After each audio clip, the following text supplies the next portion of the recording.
Thumma turadduna ila alimil ghaibi wasyahada fayunabbiukum bima kuntum ta'malun. Mati yang kamu takuti dan kamu hindari, kamu tidak akan bisa lari kemana. Meskipun engkau bersembunyi di balik lubang yang sangat sempit, malaikat akan masuk lewat itu. Maka itulah pentingnya kenapa disuruh ziarah kubur. Sesungguhnya ziarah kubur bukan karena melihat kuburan, tapi kita ziarah kubur karena mengingatkan kita akan kematian. Bahwa kalian yang hidup pasti akan mengalami yang dikatakan kematian. Siap atau tidak siap, terima atau tidak jamaah dimuliakan Allah, perkara mati tidak main-main. Dan anehnya, mati itu tergantung kebiasaan Bapak Ibu. 10 hari yang lalu Bapak Ibu itu tetanggaku sementara kumpul di cerita-cerita, tiba-tiba langsung jatuh di pagar. Sementara cerita-cerita gitu dan berdoa, Kak, mudah-mudahan bukan orang cerita na mati. Karena kalau ada orang suka bergosip, pasti mati bergosip. Tentara itu muka-muka napa gosip kalian nih? Sipit ke matanya. Jangan kau tersinggung. Karena bukan kita yang maksud. Yang kedua, lebar ke mulutnya. Kenapa lu tutup semua mulut? Yang ketiga, jamaah dimuliakan oleh Allah, suka mencari-cari kesalahannya orang. Bapak Ibu. Bapak Ibu. Begitu tetangganya meninggal dunia, la ilaha illallah, baru orang selesai takziah, pulang takziah mulai mengangkat bicara. Nabi bilang suaminya,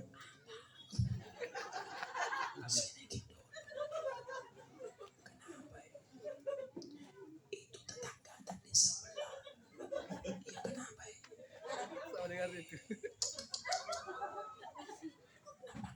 Tadi pergi makan hobi. Terus itu mobilnya nak ganti baru nih. Terus sengaja karena panggil masuk di dapurnya. Itu kulkasnya juga baru. Langsung kan duduk di kursinya juga kursi baru. Langsung kan naik di kamarnya. Langsung kan tidur di tempat tidurnya. Bagus, di tempat tidurnya lantak-lantak. Tempat tidur baru. Balik situ kapan suaminya langsung Nabi bilang, sini saya mau tanya kok. Nabi bilang istrinya, apa? Datang tongan di tetangga tadi sebelah. Bilang kenapa ya? Nah ganti juga istrinya istri baru. Ampok nasi. Nasi istri baru, aduh. Ini pun lebih capila. Bu, mau diganti? Hah? Yang suka pusingin orang. Diganti istri baru. Itu tetangga tadi. Belum pikirin kuburannya istrinya. Kawin lagi. Nabi bilang suaminya, itu dibelikan rumah ada. Kenapa ya? Belum mati istrinya.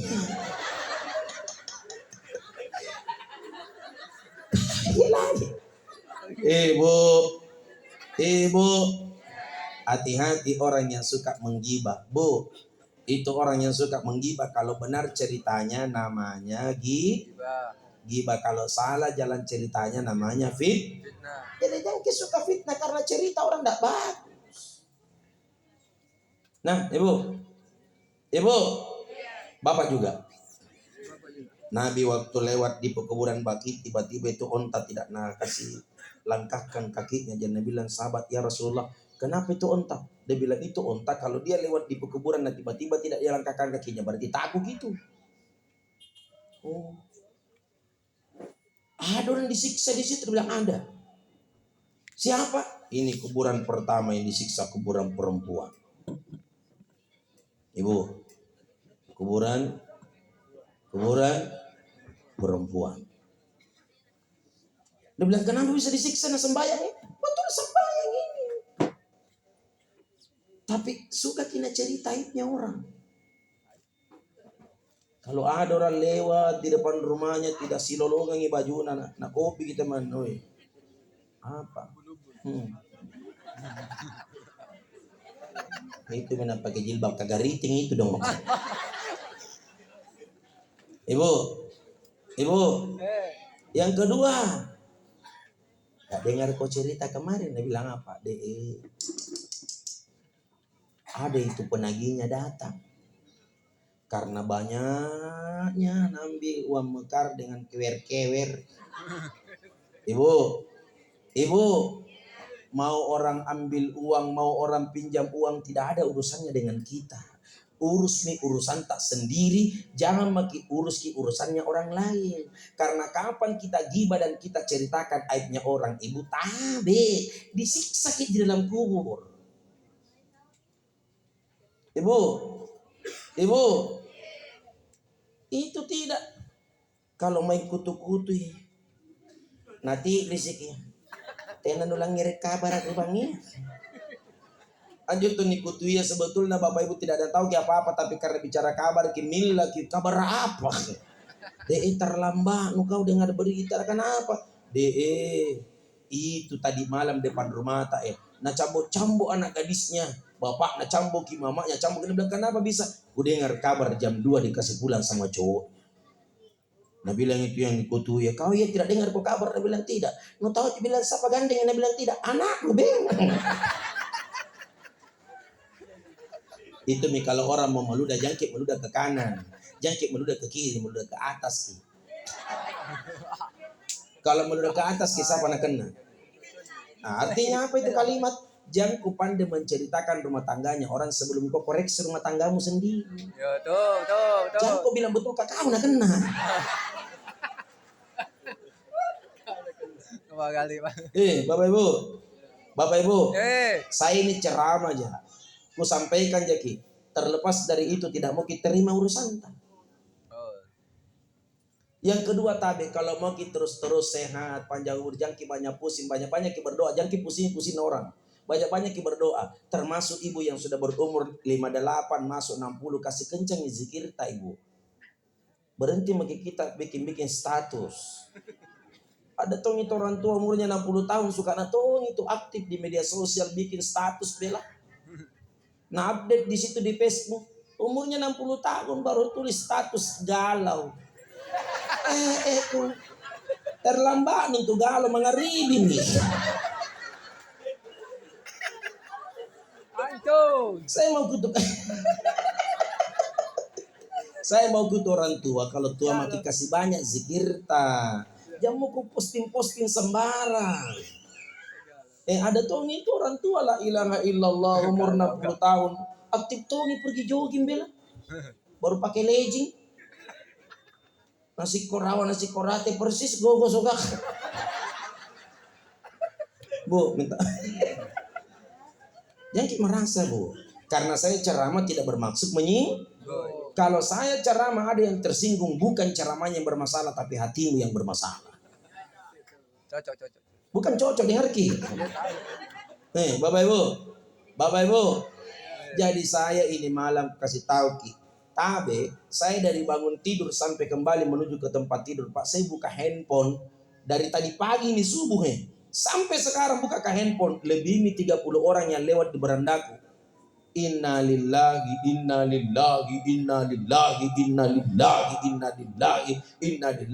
dan tidak ada umurnya, orang tua rata-rata masih muda. Nah itu umur ibu kalau masuk 55 tahun. Tidak ada mikala hebat. Apa kata dokter? 50 tahun umurmu kurang-kurangi makan nasi putih. Toh disuruh kurangi makan nasi putih. Tapi nasi kuning boleh.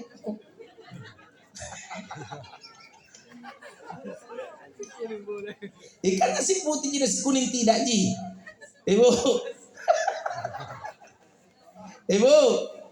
Ibu, kalau mau sehat apa perintah dokter? Jalan kaki. Mau selamat dari gula darah jalan kaki. Mau berhenti dari hipertensi jalan kaki. Semua jalan kaki itu manfaatnya hebat. Makanya Nabi kenapa jarang sakit? Karena beliau suka jalan kaki. Jadi kalau sakit kita data jalan kaki. Rematik jalan kaki. Naik kolesterol jalan kaki Pak. Asam urat bapak jalan kaki. Kalau istri marah Ustaz, lari sambil jongkok. Hei bapak ibu, bapak ibu. Ternyata jalan kaki itu menyehatkan. Makanya perintah agama bapak ibu kita dianjurkan sambil berjalan perbanyak mengingat Allah dan berzikir tentang ciptaan-ciptaan Allah. Inna fi khalqis samawati wal ard wa ikhtilafil laili wan nahari la ayatin li ulil albab alladzina yadhkuruna Allaha qiyaman wa qu'udan wa ala junubihim wa yatafakkaruna fi khalqis samawati wal ard. Sesungguhnya penciptaan langit dan bumi nampak terlihat tanda-tanda kebesaran Allah. Terjadinya pergantian antara siang dan malam. Kalau kau berpikir tentang kebesaran Allah sementara kau berdiri, kau berjalan, kau duduk, kau tidur. Waqtilafil laili wan nahari la ayatin li ulil albab alladzina yadhkurunallaha qiyaman wa qu'udan wa ala junubihim wa yatafakkaruna fi khalqis samawati wal ard. Kau angkat tanganmu sambil kau berjalan kaki. Rabbana ya Allah, Rabbana ya Allah, ma khalaqta hadza batilan subhanaka faqina adzaban nar. Selamat dirimu dari api neraka. Bu, ibu, bapak, berbagi sholat pak. Bapak ibu, ini sekarang berakhir bulan Zulqa'dah. Hari Senin kita sudah masuk 1 Zulhijjah. Wal fajri wa layalin 'ashri was saf'i wal watr. Kalau sudah masuk tanggal 1 Zulhijjah, jangan ada orang yang berbuat maksiat di bulan itu. Tapi berusahalah untuk berbuat kebaikan di bulan itu. Karena siapa yang berbuat kebaikan di tanggal 1 sampai dengan tanggal 10, Allah akan lipat gandakan pahalanya. Tapi sebaliknya, siapa yang berbuat keburukan, Bapak Ibu jamaah dimuliakan oleh Allah, setiap dosa yang telah mereka lakukan juga dosanya dilipat gandakan oleh Allah Subhanahu wa taala. Maka tolong Bapak Ibu, tanggal 1 Zulhijjah bagi yang tidak berhaji, dengar. Karena tidak berhaji ya kita. Tidak berhaji ya kita. Tapi ada yang berniat kurban di sini. Ada satu yang berniat kurban, sebaiknya terakhir besok memotong kuku. Sebetulnya tadi paling bagus hari Jumat, tapi kalau tidak sempat potong memang kukunya besok. Kemudian terakhir hari Ahad, hari Minggu, kemudian cukur kumisnya bagi yang berkurban, cukur Bapak Ibu rambutnya bagi yang berkurban. Lalu kemudian tabe masuk tanggal 1 Zulhijjah, semua yang berniat berkurban tidak lagi diperbolehkan untuk memotong kuku dan mencukur kumis dan rambutnya.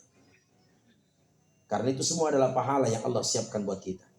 Yang kedua, bagi yang tidak berkurban, dengarkan baik-baik. Disuruh puasa tanggal 9 Zulhijjah. Puasa apa namanya itu Ustaz? Puasa Arafah. Bagi orang yang tidak berhaji. Sementara orang yang berhaji tidak dianjurkan berpuasa di hari Arafah. Apa sih keistimewaannya puasa di hari ke-9 Zulhijjah, hari Arafah?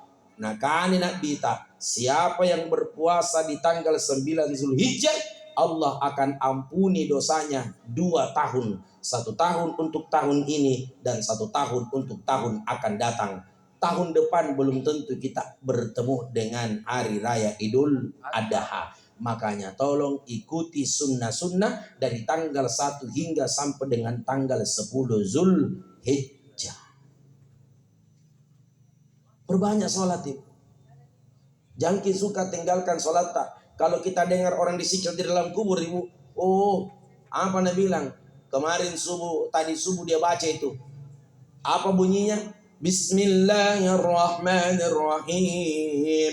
Begitu dipukul orang mati dalam kubur. Rabbana abasarna wa sami'na farji'na na'mal salihan inna muqinun walau sidna la'atayna kulla nafsin hudaha walakin haqqal qawlu minni la'amla'anna jahannam minal jinnati wan nasi ajma'in.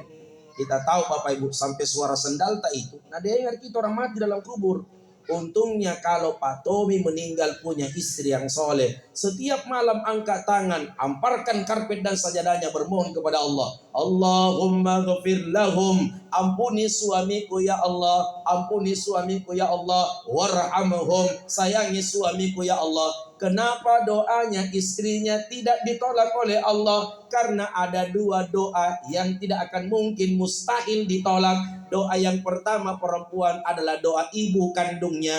Kalau Pak Tommy punya ibu kandung belum meninggal dunia, meninggal duluan Pak Tommy, ibunya angkat tangan, Allahumma ghafir lahum warhamhum, ampuni anakku ya Allah, ampuni anakku ya Allah. Maka kemungkinan besar doanya mamanya tidak ditolak oleh Allah. Doa wanita yang kedua yang paling hebat adalah doa seorang istri yang dekat dengan suaminya. Kalau suaminya meninggal dunia, istri angkat tangan, Allahumma ghafir lahum, diampuni dosanya oleh Allah.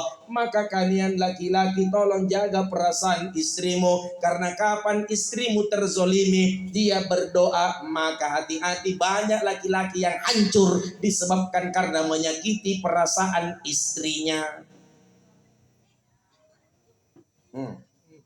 Yang kedua, butuh lagi doa sesosok anak yang soleh, anak yang solehah. Kalau Pak Tommy meninggal, anaknya yang mandikan, anak laki-lakinya mandikan, anak laki-lakinya yang mengkafanikan, anak laki-lakinya yang mensolatkan, anak laki-lakinya yang menguburkan, anak laki-lakinya mendoakan selamatlah orang tuanya di dalam kubur. Meskipun ada anak perempuannya tidak ikut memandikan, karena memang tidak boleh perempuan ikut mandikan jenazah laki-laki. La yanzurul mar'a ila ar-rajul, tidak boleh laki-laki melihat aurat perempuan, dan tidak boleh perempuan melihat aurat laki-laki. Kalau yang meninggal mamanya, anak perempuannya yang mandikan, anak perempuannya yang kafanikan, anak perempuannya ikut mendoakan, meskipun anak perempuan tidak ikut di dalam kubur dan tidak mensolatkan, tetapi orang tuanya, ibunya bisa dalam keadaan kondisi selamat karena anaknya yang perempuan ikut mendoakan. Tetapi anak laki-laki kandungnya tidak boleh ikut memandikan mamanya, karena anak laki-lakinya, bapak ibu, beda jalurnya. Tapi tidak untuk seorang istri kalau meninggal dunia. Kapan istri berangkat duluan, meninggal duluan, tidak ada pemandi mayat perempuan, maka hukum darurat, suaminya yang mandikan, suaminya kafanikan, suaminya solatkan, suaminya kuburkan, suaminya doakan, istrinya masuk surga. Kenapa bisa masuk surga? Karena tidak ada pemandi mayat perempuan. Akhirnya yang turun tangan adalah suaminya. Suami kafanikan, suami solatkan, suami kuburkan, suami doakan. Makna sana bainin nantama miri surga. Karena suaminya mendoakan, menguburkan, mensolatkan, mengkafanikan. Selesai kacarma begini, ada istri pergi tanya suaminya, ayah, kalau nanti meninggal kak begitu tonjek, Nabi bilang itu Pak Ustadz, Nabi bilang suaminya, biar sekarang kalau mau kok.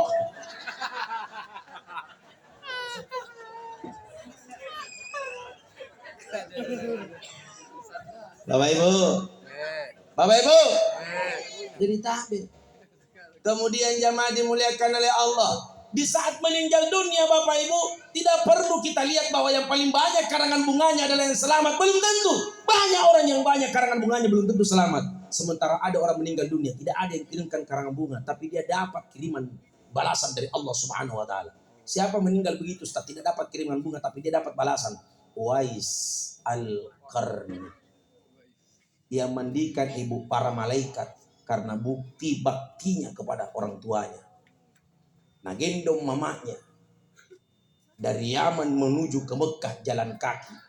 Begitu meninggal jamaah dimuliakan oleh Allah, Uwais Al-Qarni, turun semua malaikat. Tidak ada karangan bunganya, tapi ribuan malaikat yang mandikan, ribuan malaikat yang salatkan, ribuan malaikat yang mendoakan. Tidak ada karangan bunga, tapi malaikat mendoakan, jamaah dimuliakan oleh Allah. Seorang pemuda yang tidak terkenal bumi tapi jadi artis di langit. Kenapa? Karena bukti baktinya kepada ibunya yang dia cintai. Ustaz, saya kodong apa yang saya bisa persembahkan kebaikan buat orang tuaku? Adakan takziah. Kalau tidak bisa 3 malam 1 malam. Bu, ibu, bapak, itu takziah Pak. Dalam undangan konteksnya adalah disebarkan. Karena perintahnya adalah hadirilah acara takziah atas berpulangnya ke rahmatullah Bapak almarhum Tommy.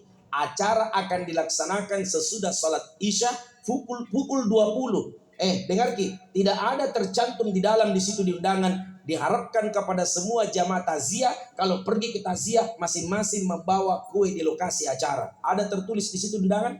Tidak ada. Tapi pertanyaan kemudian muncul, kenapa ada orang yang datang bertakziah masing-masing membawa kue di lokasi acara? Jawabannya karena orang bertakziah ingin mengambil dan terlibat bagian pahala dari acara takziah itu.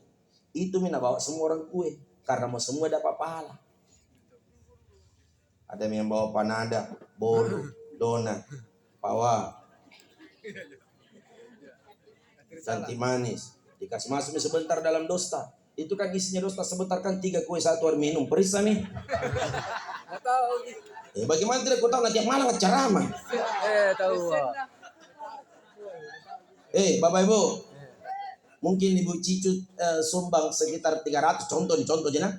300 dos kue. Bapak Ibu, jumlah jamaah tidak sampai 300 orang hadir. Tapi 300 belum masyarakat yang bawa 200 disiapkan. Jadi jumlahnya ada 500 dos. 300 Bapak Ibu tidak sampai jamaah. 200 kemungkinan ada. Masih ada sisanya sekitar 300. Itu 300 bagi-bagikan lagi kembali. Sekalipun orang sudah dapat 1. Kasih minta dua-duanya. 3-3 juga tidak ada masalah. Apalagi kue cantik manis. Itu kue cantik manis tidak bisa itu tinggal sampai jam 5 subuh. Basi. Kasih nih. Saya bilang, Ustaz, sudah dibagi-bagikan semua Ustaz. Masih ada 200 dos. Kenapa kau tidak kasih ini? Kasih juga dia. Kenapa kau tidak kasih itu? Kasih juga dia. Tapi kan sudah dapat Ustaz. Kasih lagi. Dan sebentar pulang di rumahnya dapat 4 dos. Nah kasih tahu itu tetangganya. Berapa yang pahala kita dapat. Termasuk yang bawa kue. Bagian dari pahala itu. Sudah Ustaz dikasih, masih ada 100 dos, bawa keluar Bapak Ibu di jalan raya. Siapa tahu ada yang lapar di situ. Oh kasih dia, nah makan itu kue, dapat lagi pahala, dapat tomi pahala. Bagaimana itu kue yang belum diiris Ustaz, kue bolu itu dibungkuskan penceramah dengan pengaji.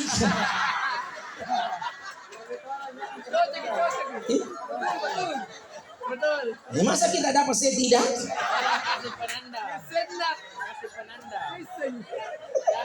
Enggak bercanda aja Bu.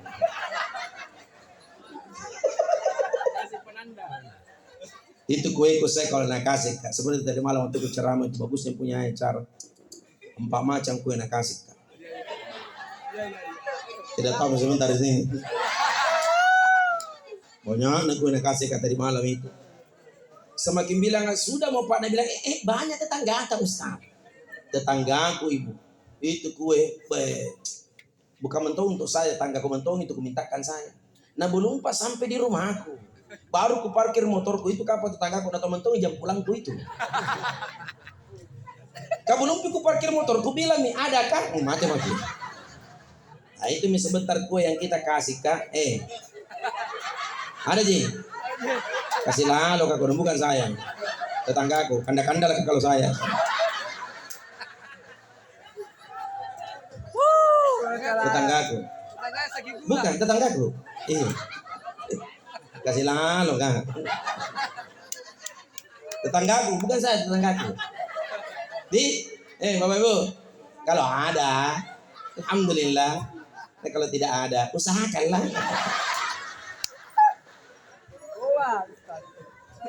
Bapak Ibu, tadinya waktu sambutan itu Bapak menangis. Sebetulnya tidak mau kasih ketawa. Berpikir Kak, hebatnya ini sambutannya Bapak, betul-betul merasa kehilangan Pak. Sahabat itu bukan di keluarga. Nah dia sambutan, kita juga ikut mau menangis Pak. Saya tidak kenal Pak Tommy, tidak tahu Ki. Tidak pernah kali ke mukanya. Tapi begitu Bapak bawakan sambutan Ibu Bapak jamaah dimulakan, saya juga hampir menangis. Kenapa? Jiwa persaudaraan ini tidak bisa dibayar dengan uang yang kita punya. Makanya ketika ada orang bersahabat dengan Pak Tommy Pak, meninggal dunia tapi merasa kehilangan memang namanya sahabat. Susah itu dicari sahabat. Makanya kalau cari kita mana, ikuti itu petunjuknya Pak Haji Roma Irama itu. Mencari teman memang mudah. Apalagi? Apabila untuk teman, itu mau. Bapak Ibu, Bapak Ibu, Eh. tidak ada yang kalah hebat itu sahabat. Maka oleh sebab itu jamaah dimuliakan oleh pentingnya bersahabat, pentingnya berteman. Maka Bapak Ibu jamaah dimuliakan oleh Allah Subhanahu wa taala.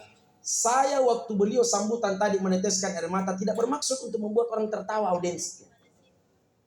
Tapi kalau semakin kesini ku perhatikan ke semua, kapan saya tidak kasih ketawa, kini tak duduk. Betul? Betul. Tanya ini Bapak, Pak Imam. Begitu dah ngomongin ke Ustadz, bisa ceramah besok malam? Insya Allah bisa. 2 ceramah takziah aku masuk ini malam. Terpaksa ku geser ke semua. Ku kasih di malam kedua dengan malam ketiga. Kata dulu Pak Imam.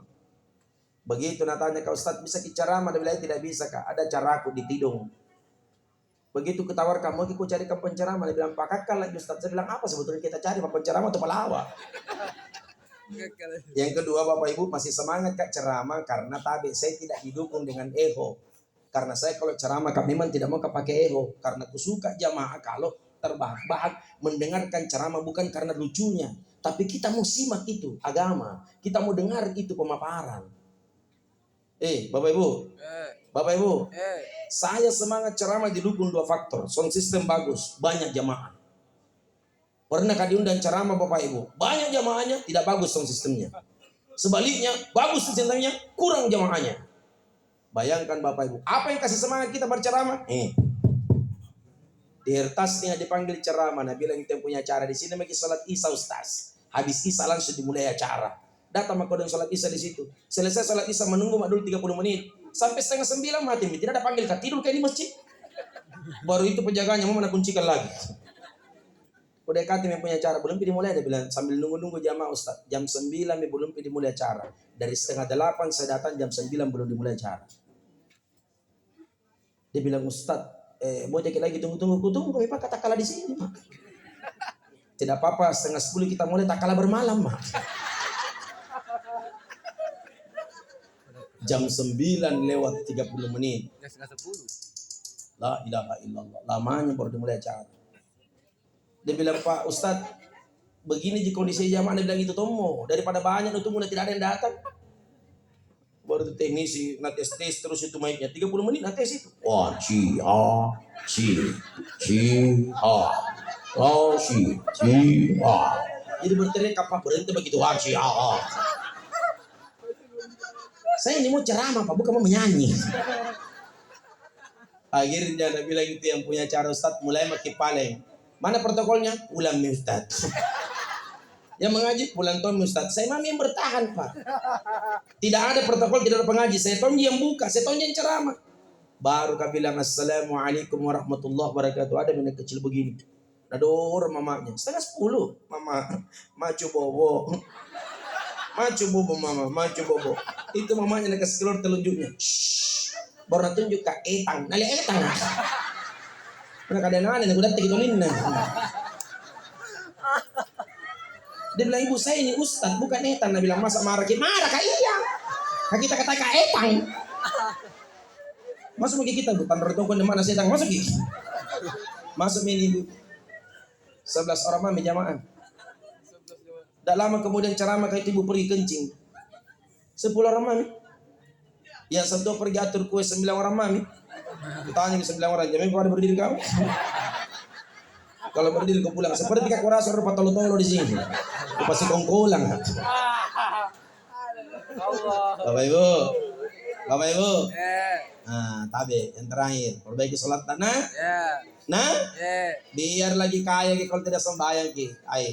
Pacai. Di dalam kubur yang menentukan 4. Salatmu bagus, zikirmu bagus, istighfarmu bagus, baca Qur'anmu bagus, sedekahmu bagus. Kapan 4-empatnya kau lakukan?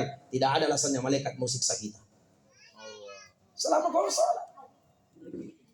Dia bilang Ustaz terlambat kisah selalu sembahyang saya biar Tommy terlambat apa itu sembahyang. Kadang-kala di guruku setengah 1 biar mi setengah 1. Kadang-kala asarku 5:30 biar mi 5:30 daripada tidak sembahyang. Kadang-kala juga subuh Ustaz nanti jam 6:30, 7:30, bahkan jam 8. Karena biasa ketiduran tidak apa-apa biar jam 8 tetap ke sholat subuh.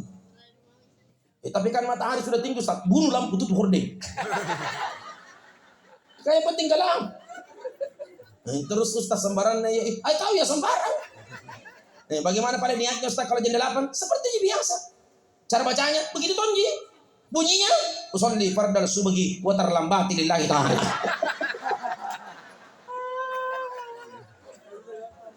Saya tahu itu karang-karang, jangan sampai dibaca betul sebentar. Tidak ada alasan untuk meninggalkan sholat. Bapak Ibu, Bapak Ibu, Allah dengarkan baik-baik, om tutup ceramahku. Allah tidak pernah mengkafirkan para pezina. Tidak ada itu ayatnya. Allah tidak kafirkan para pezina. Allah tidak pernah mengkafirkan para pemabuk. Allah tidak pernah mengkafirkan para penjudi. Tapi begitu kau tidak sholat, Nabi Muhammad angkat suara. Kapan kau berani meninggalkan sholat? Man tarakas sholat mutahammidan faqad kafara jihara. Kalau kau berani meninggalkan sholat dengan sengaja, sengaja tidak sholat subuh, sengaja tidak sholat duhur, sengaja tidak sholat asar, sengaja tidak sholat maghrib, sengaja tidak sholat isya, faqad kafara jihara. Sesungguhnya kau kafir, kata Rasulullah Sallallahu Alaihi Wasallam. Jadi jangan lalu kita berani meninggalkan sholat. Ustaz kadang terlambat Ustaz. Duhurku 2:30 hampir mi asar. Tetap kau sholat duhur. Sesibuk apapun tetap kau sholat. Tapi Ustaz baru selesai wudhu Ustaz. Salawat mi. Assalatu wassalamu alaik. Tetap kau sholat duhur. Bagaimana bicara niat Ustaz? Seperti biasa. Usolli fardal zuhri wa campur asri. Saya tunjuk karang-karang itu. Kita juga mau tetap pancing. Bapak Ibu, Bapak Ibu, sesungguhnya orang yang rajin sholat itu menghilangkan sifat kesombongan. Kalau kaya, Allahu Akbar, kau kaya yang sombong, tunduk mako. Allahu Akbar, tidak akan kurang kekayaanmu, akan bertambah rezekimu. Kau punya pangkat jabatan, Allahu Akbar. Kau yang punya pangkat jabatan, sujud mako. Tidak akan jatuh derajatmu. Saya akan angkat derajatmu. Saya yang atur itu derajat, bukan manusia. Kau yang tampan, yang cantik, Allahu Akbar. Tidak kekurangan kecantikan dan ketampananmu. Tetap kau perbaiki sholatmu. Saya bisa kasih awet muda kau. Seperti penduduk surga, tidak ada tua. Semua kelihatan wajahnya cantik muda. Tidak ada tua, tidak dimakan tua orang di surga. Semua akan kembali muda. Ini ibu-ibu semua begini nanti. Tidak ada yang tua. Semua kondisinya kembali muda di surga. Tapi kan saya jelek Ustaz. Tunduk mako, Allahu Akbar. Jelek bisa aku kasih cantik. Bisa aku kasih tampan. Karena itu pandangan di depan mata. Kalau Allah bisa kasih kita jamaah dimuliakan oleh Allah. Biar jelek, bisa kita kasih bagus pandangan ke Allah. Perbaiki sholatmu. Jadi kau yang cantik tampan, jangan kau merasa hebat dan bangga. Karena cantik dan tampan hanya relatif, berubah dengan kondisi zaman. Dahimu, itu kalau cermin kibu, jangan selalu lihat muka tak di cermin, tapi lihat apa yang berubah di cermin. Kalau ada garis-garisnya di sini muncul tak 1, tak 2, tak 3, biar lagi nu kasih skincare. Nu kasih putih-putih mukamu. Kebo nampaleting kalono. Barumbung bangkeno. Mau ke kemana? Dan pada akhirnya masuk ke dalam kubur. Tidak lama di dalam kubur. Dikasih target oleh Allah 3 hari 3 malam. Wajahmu yang putih akan berubah hitam karena pembuluh darah pecah. Pembuluh darah pecah, kulitmu akan hancur total. Dagingmu akan disantap oleh ulat dan cacing tanah. Yang kau sombong. Apalagi alis. Jatuh bulunya bu di kain kafan. Makanya jangan suka cukur gitu. Biar kami begitu, tapi kurang bagus Ustaz. Bisa jadi perbaiki, tapi kan tidak harus dicukur. Aneh sangat mentong napa gondol gitu. Napa nasare spidol. Nah model nih persis baroncong mutu ngaku. Padahal tidak boleh itu ditato-tato alis. Apalagi bulu mata, memang cantik ibu. Di usia 17 tahun sampai 30. Tapi masuk 50 sampai 60. Tidak bisa ditempel ini bulu mata naik. Cuma orang tua dulu kalau jatuh bulu matanya di pipi nambil. Baru simpan di atas kepala, baru apa bilang, ada rindukan kona. jatuh bulu matamu di pipimu. Orang tua dulu itu. Sekarang jatuh bulu matamu, tidak ada rindukan, memang lepas lagi lainnya.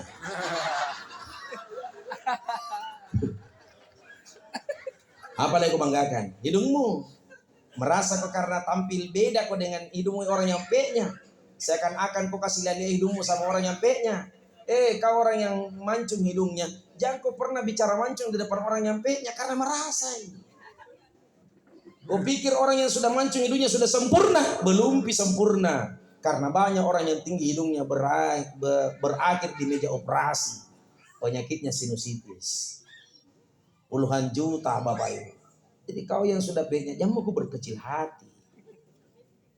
Kalau ada orang pe-nya, dengar, pe-nya.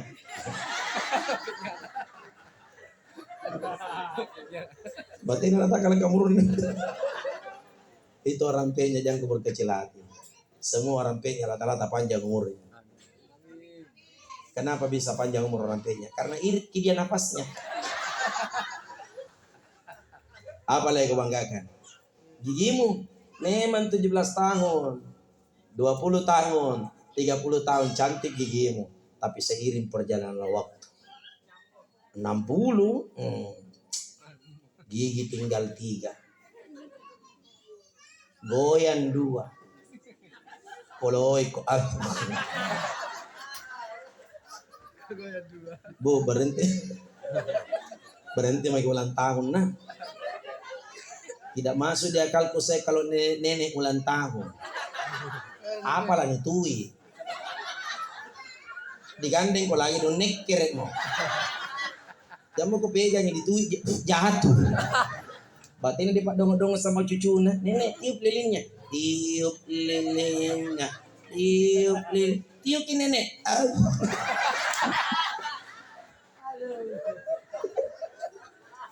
Bu. Ibu.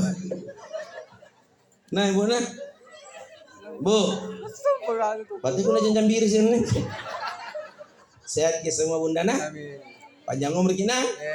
Iya, tabe yang terakhir. Ada jeko-eko.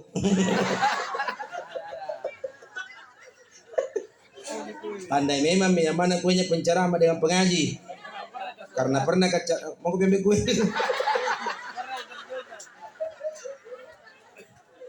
Jangan menutup minting. Tiga apa? Tandai. Yang mana kuenya penceramah, yang mana kuenya pengaji tandai. Karena pernah ke ceramah tak tukar gitu kue. Kuenya penceramah nambil pengaji, kuenya pengaji nambil penceramah. Itu kue ku cantik nih. Amanda mereknya. Begitu pulang aku buka ki panada.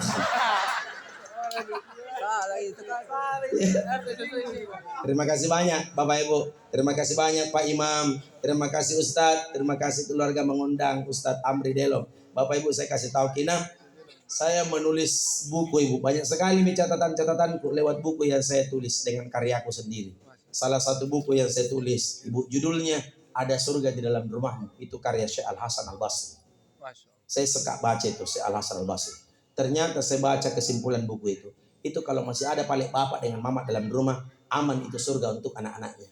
Tapi kapan bapakmu telah meninggal dunia dan ibumu telah dipanggil menghadap oleh Allah, itu pertanda bapak ibu surga yang Allah janjikan dalam rumahmu akan menghilang dengan sendirinya.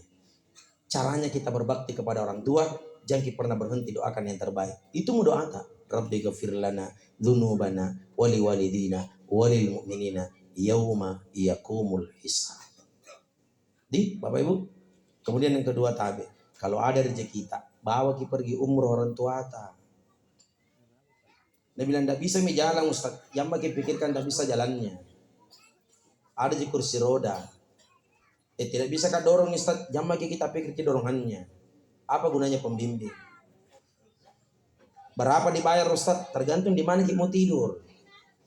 Kalau kita bayar ke 38 juta, aku kasih tidur di Pullman Zamzam lantai 25. Begitu lantai 25 kita lihat, langsung dilihat Ka'bah di depan. Namanya view Ka'bah. Di situ dia di jendela ya lihat itu Ka'bah ya. Lantai 25. Dia bilang Ustaz tidak sampai uangku segitu Ustaz. Uangku 30 juta aja. Nah biar 30 juta. Aku kasih lagi bintang 5. Lantai di bawah lagi Pullman Zamzam. Al-Safwa. Ustaz bagaimana kalau uang 28 Ustaz? Ada lagi yang dekatnya. Masih bintang 5.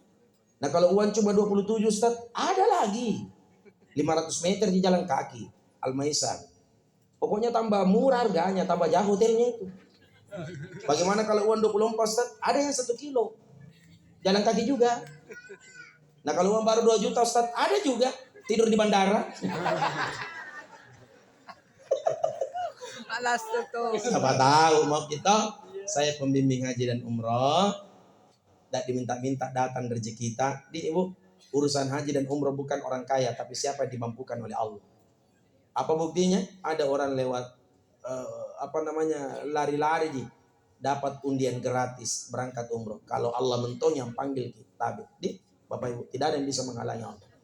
Saya tersisa 7 orang lagi, cukup 3 bus bulan 7. Siapa tahu ada rezeki tak bulan 7. Telepon mak, insya Allah saya yang bawa ki Bapak Ibu. Berangkatnya Makassar langsung Jeddah, tidak ada transit Jakarta. Makassar, Jeddah, Jeddah, Madinah, Madinah, Mekah. Langsung Ibu, tidak ada transit. Siapa tahu berminat umrah bareng, yang bawa adalah Ustadz Amri Delo. Terima kasih banyak. Kalau ada yang mendaftar nanti saya kasih nomor telepon saya insya Allah. Terima kasih atas segala perhatian. Mohon maaf atas segala kekurangan. Sedikit lagi Bu, saya setiap selesai ceramah, amplop ceramah ini saya selalu sedekahkan untuk rumah tahfiz dan anak yatim. Kebetulan beliau yang mengaji tadi bagus suaranya toh. Beliau pembina rumah tahfiz kami dan anak yatim kami. Ada 70 anak yatim penghafal Al-Quran. Rata-rata meninggal bapaknya, meninggal ibunya. Kami kerjasama Ibu untuk membangun semua anak yatim kasihan. Tidak boleh anak yatim menangis setelah meninggal bapaknya. Tidak boleh mereka bersedih. Mereka harus dapat kemampuan untuk belajar.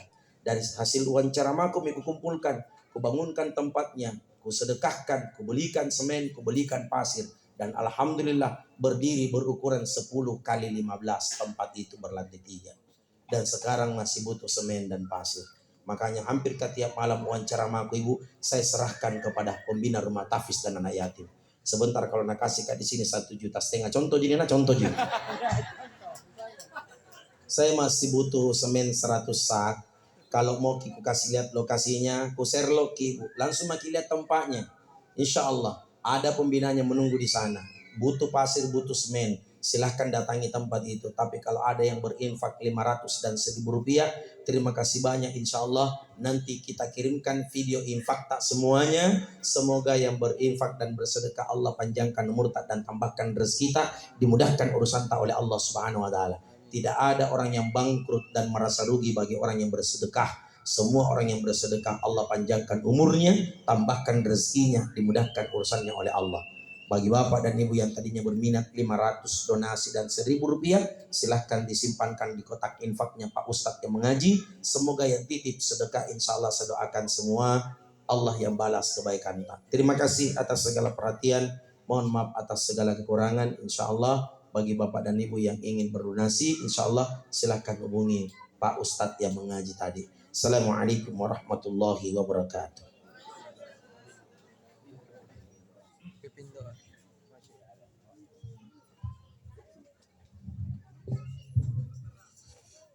Alhamdulillah. Demikianlah tadi ceramah taziah yang dibawakan oleh Ustaz.